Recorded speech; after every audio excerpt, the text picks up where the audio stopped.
Ram Charan Shankar combination లో తెరకెక్కిన political drama game changer జనవరి 10న సంక్రాంతి కానుకగా భారీ అంచనాలతో విడుదలైంది.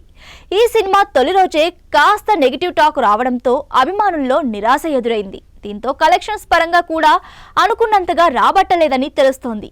గేమ్ చేంజర్ సుమారు 450 కోట్ల బడ్జెట్ తో తెరకెక్కింది. అయితే తొలి రోజు కేవలం 51 కోట్ల నెట్ కలెక్షన్స్ రాబట్టినట్లు ట్రేడ్ వర్గాలు అంచనా వేశాయి. గ్రాస్ పరంగా సుమారు 80 కోట్లు రాబట్టినట్లు తెలుస్తోంది. ఇందులో తెలుగు రాష్ట్రాల్లో 42 కోట్లు రాబట్టినట్లు సమాచారం. హిందీ వర్షన్లోనైతే 7 కోట్లతోనే సరిపెట్టుకుంది.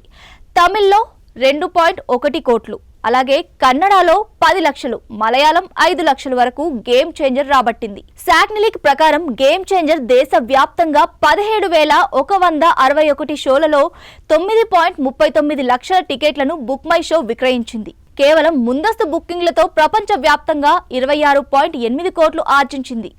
గేమ్ చేంజర్ లో అప్పన్న, రామ్ నందన్ పాత్రలతో రామ్ చరణ్ అద్భుతంగా నటించారు. ముఖ్యంగా సెకండ్ హాఫ్ లో అప్పన్న పాత్రకు ఆయన 100% న్యాయం చేశారు. ఎవరైనా సరే చరణ్ నటనను మెచ్చుకొని తీరాల్సిందే అనేలా చక్కగా నటించారు. ఇప్పటికే అప్పన్న పాత్రకు సోషల్ మీడియాలో ప్రశంసలు వస్తున్నాయి. చిత్ర యూనిట్ ను మెగాస్టార్ చిరంజీవి అభినందించారు. నిర్మాత దిల్ రాజు తో పాటు దర్శకుడు శంకర్, అలాగే ఎస్జే సూర్య, కియారా అద్వానీ, అంజలికి ఆయన శుభాకాంక్షలు తెలిపారు. ఆపై సాయి దుర్గా తేజ్, ఉపాసన కూడా చరణ్ నటనకు ఫిదా అయ్యారు. ఆయన్ను ప్రశంసిస్తూ ట్వీట్స్ చేశారు. 6 ఏళ్ల తర్వాత రామ్ చరణ్ సోలోగా వచ్చిన తొలి సినిమా గేమ్ చేంజర్. 2019లో బోయపాటి శ్రీను దర్శకత్వం వహించిన వినయ విధేయ రామతో సోలోగా బాక్సాఫీస్ వద్ద బరిలోకి దిగాడు. ఇందులో కూడా హీరోయిన్ కియారా అద్వానీ కావడం విశేషం.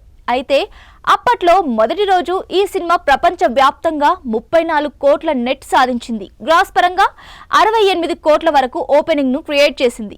అయితే 2022లో RRR మాత్రం 133 కోట్ల నెట్ రాబట్టింది. కానీ గ్రాస్ పరంగా 232 కోట్లతో ఇండస్ట్రీ రికార్డు క్రియేట్ చేసింది.